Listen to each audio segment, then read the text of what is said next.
Hi, everyone.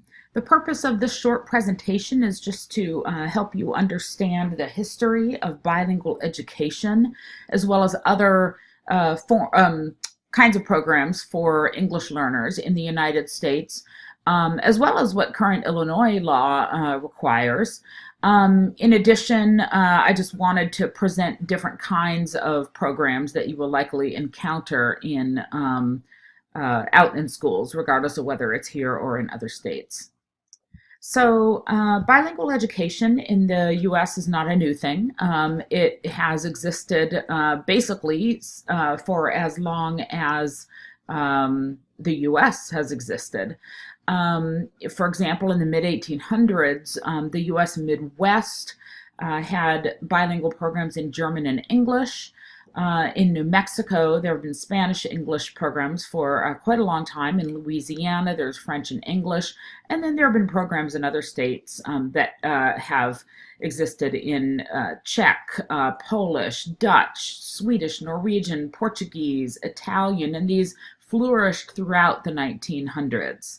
Currently, actually, I know, for example, in Texas and in other cities around the country, there are Arabic English bilingual programs, as well as Mandarin and Vietnamese, particularly out on the West Coast.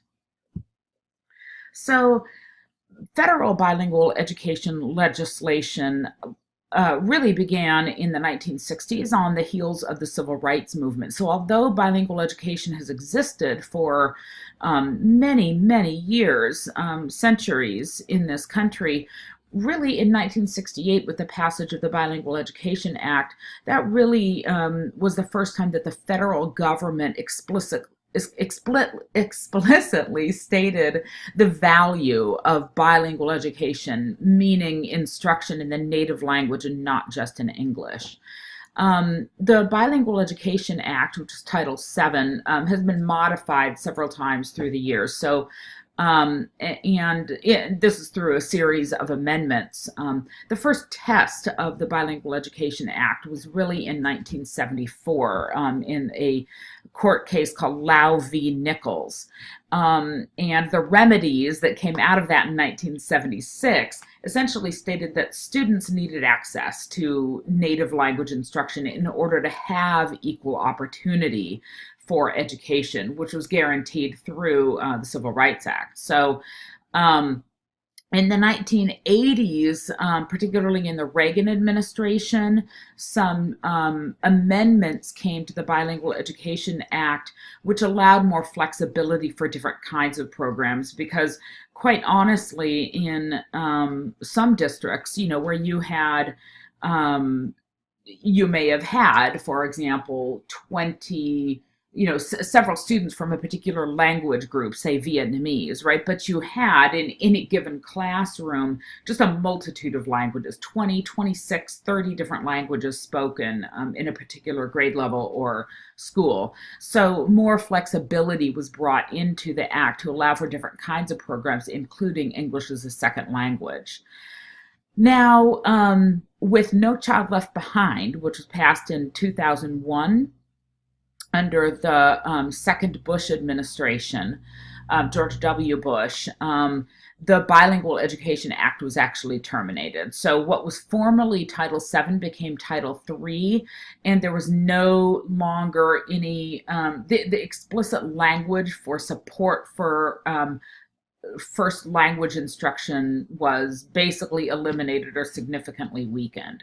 So No Child Left Behind in Title III emphasized English accountability and required that all students, including English language learners, be tested yearly in English. So you can imagine that was quite a change.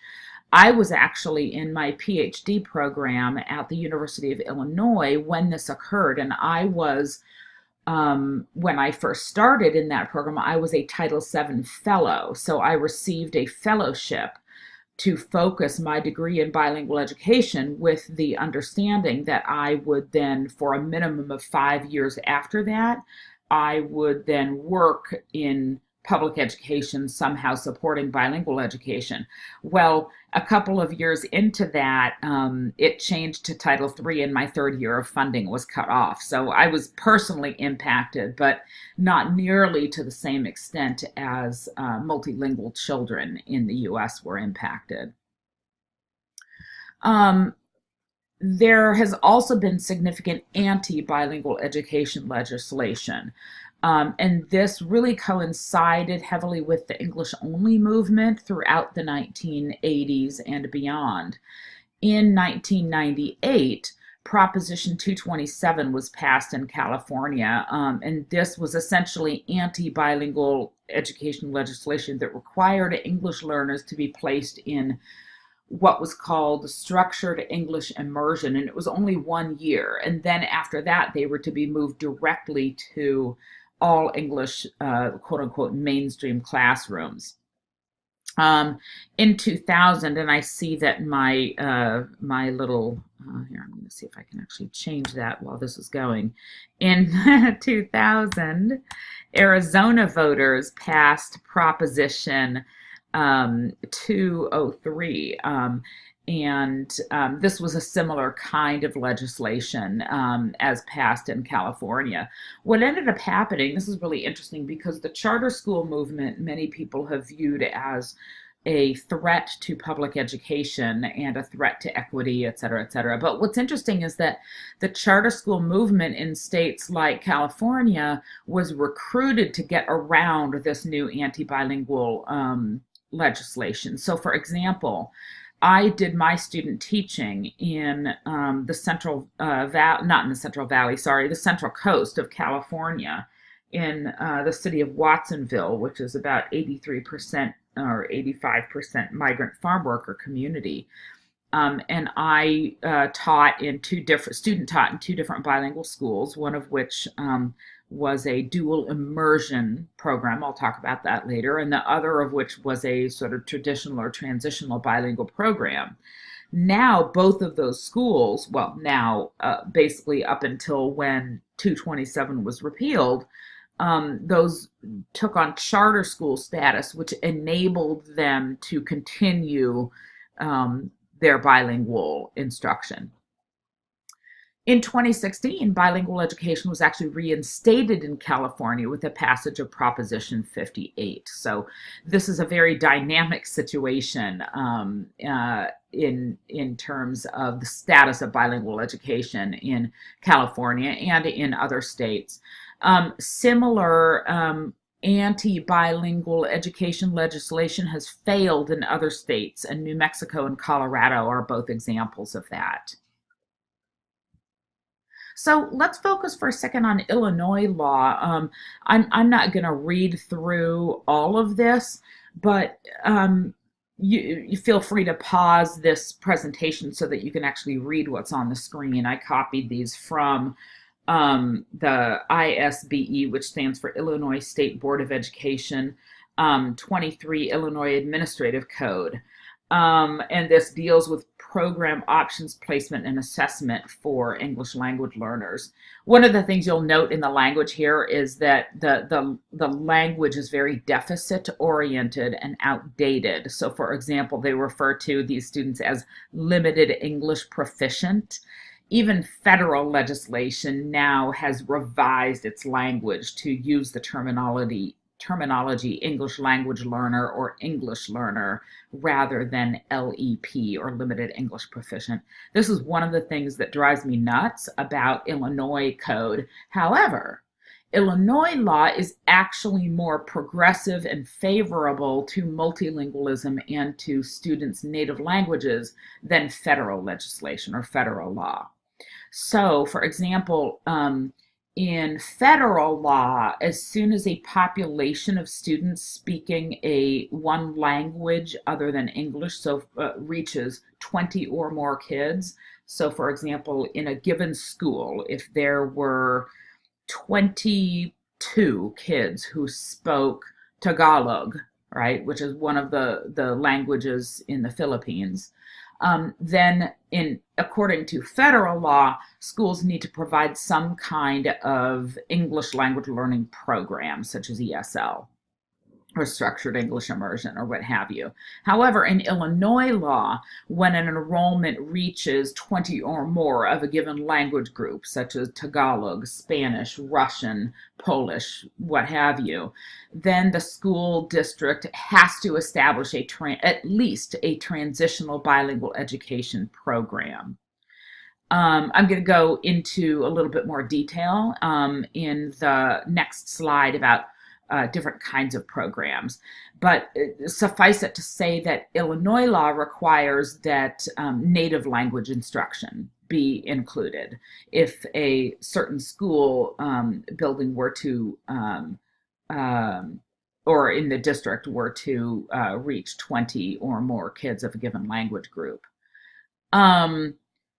And even if there's an enrollment of 19 or fewer students of a given language, then the district still has to conduct individual student language assessment. Currently in Illinois, that's the access test.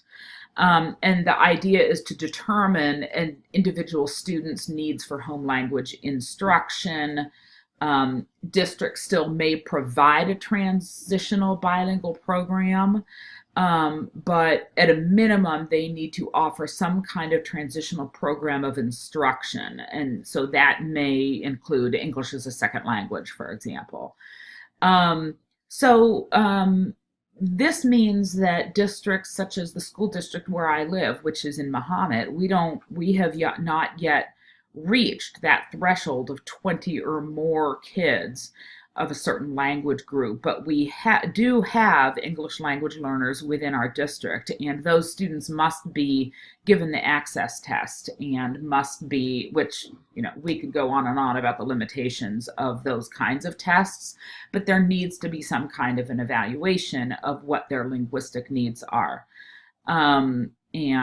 So that occurs in Mahomet, even though there is no bilingual ESL coordinator in the district, and very few teachers who have undergone any kind of certification program or professional development for bilingual and ESL instruction. So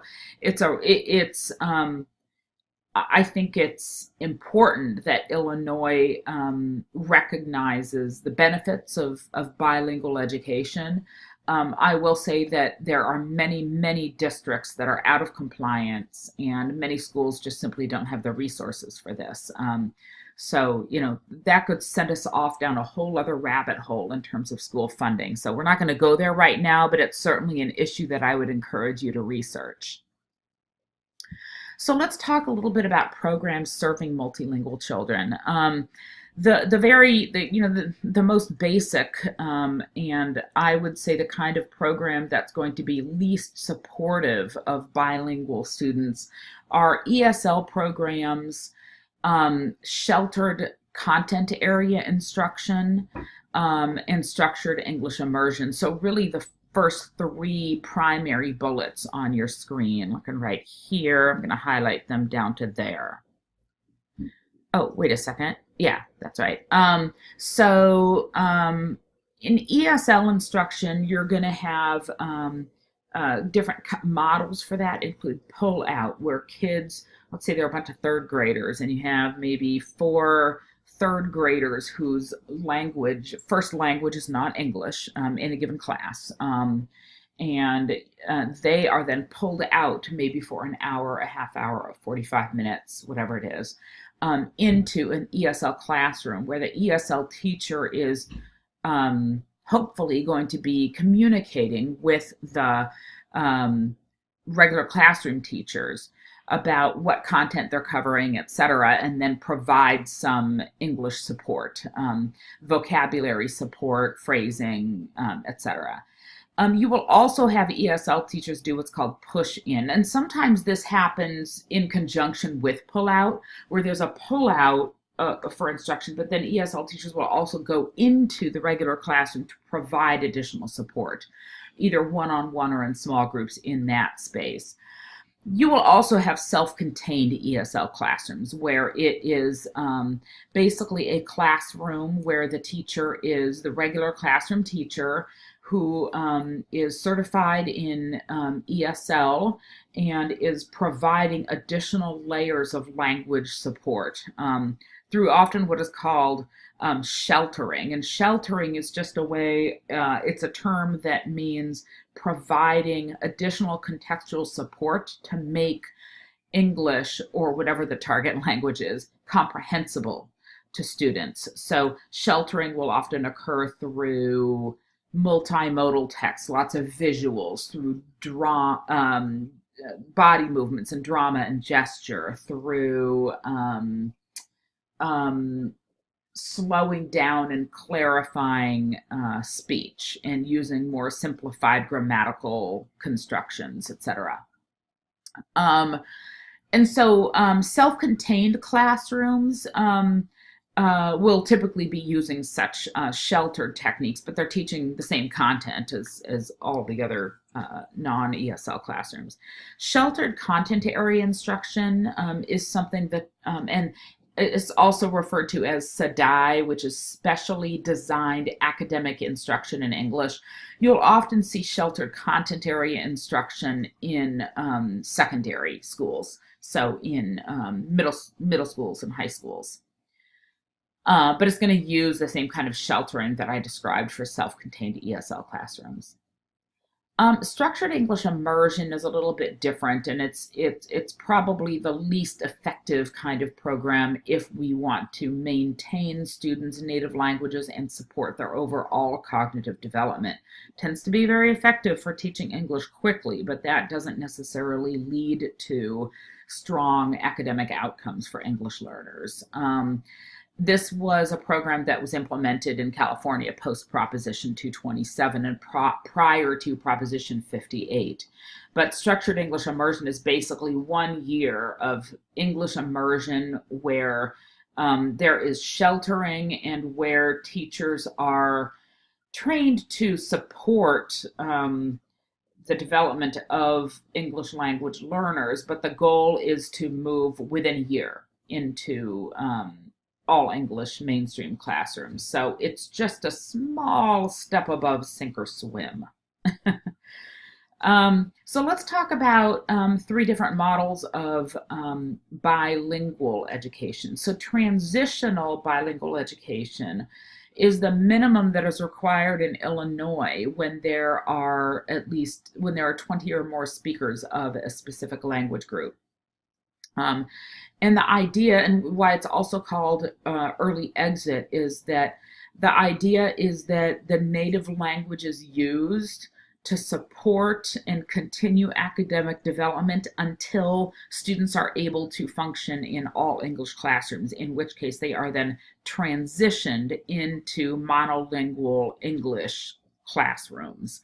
So that's why it's called transitional. And the goal of these programs is to transition to English. The goal is not bilingualism. The goal really is monolingualism, to move into English.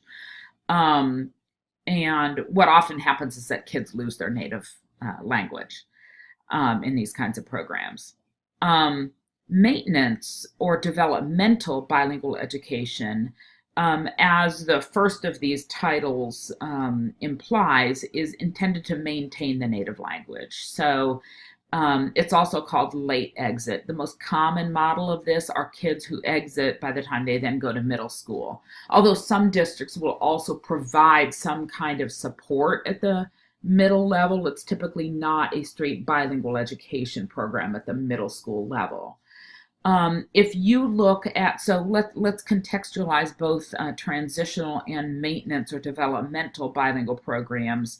So in Unit 5, which is McLean County, Normal, so there is one bilingual education elementary school, and that is Cedar Ridge, and they operate an early exit, a transitional bilingual education program.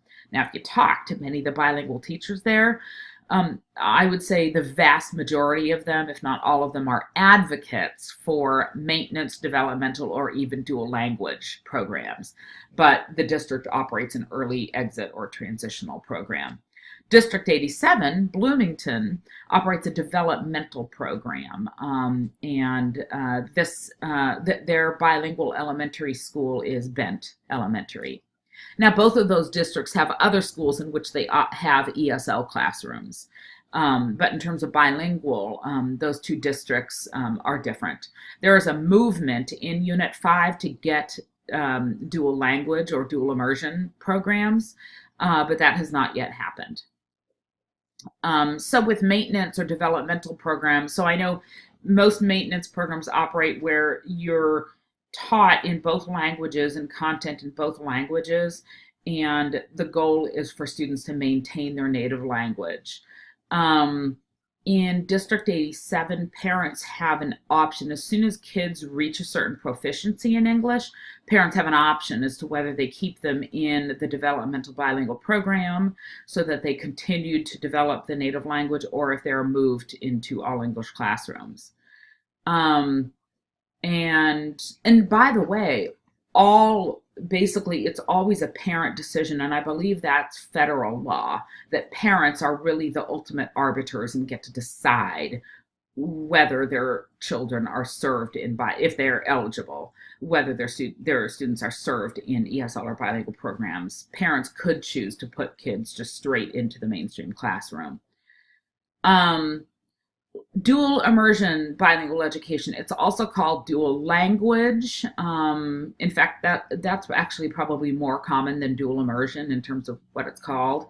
It's sometimes called two-way bilingual education, but the idea here is that students are immersed into their native language as well as into the target language. And for two-way, that means that native English-speaking kids, if they start in the program in kindergarten or first grade, are also immersed into the quote-unquote minority language. So you could have native English-speaking kids being immersed into Spanish. Typically what happens in these programs is because children who speak a minority language, such as Spanish in the United States, are typically at a much higher risk for losing their bilingualism. Those programs start in kindergarten and first grade with about 90 or 80% in Spanish, and then gradually until about fourth grade, you end up with about 50-50. So about 50% of instruction is in English and 50 in Spanish. And so even for kids who come in kindergarten not speaking Spanish, they're immersed into Spanish because there's no risk of them losing English in their cultural context. And so, but the children who are native Spanish speakers are also immersed in Spanish so that they're maintaining their Spanish. Anyway, that's a two-way model, and you can find that program both in Champaign and in Urbana. In Urbana at Leal Elementary and Dr. Williams Elementary, and then in Champaign at what is it called? Why am I spacing on this? Some of my teacher candidates are there this semester. International Prep Academy in Champaign. So I'm going to end this presentation here. I would strongly encourage you to think about either your most recent or your current professional context, if you're a teacher candidate, this might be a clinical placement. If you are a practicing teacher, think about the current school where you are. And if you don't already know what kinds of programs are offered in your school or district, find out what model is used, what model of ESL, what model of bilingual education are used, what multilingual populations are served in your school, and research that, and ask yourself, are they compliant with Illinois law? So yeah, I'll leave it there, and hopefully this has given you a good background on bilingual education. See ya.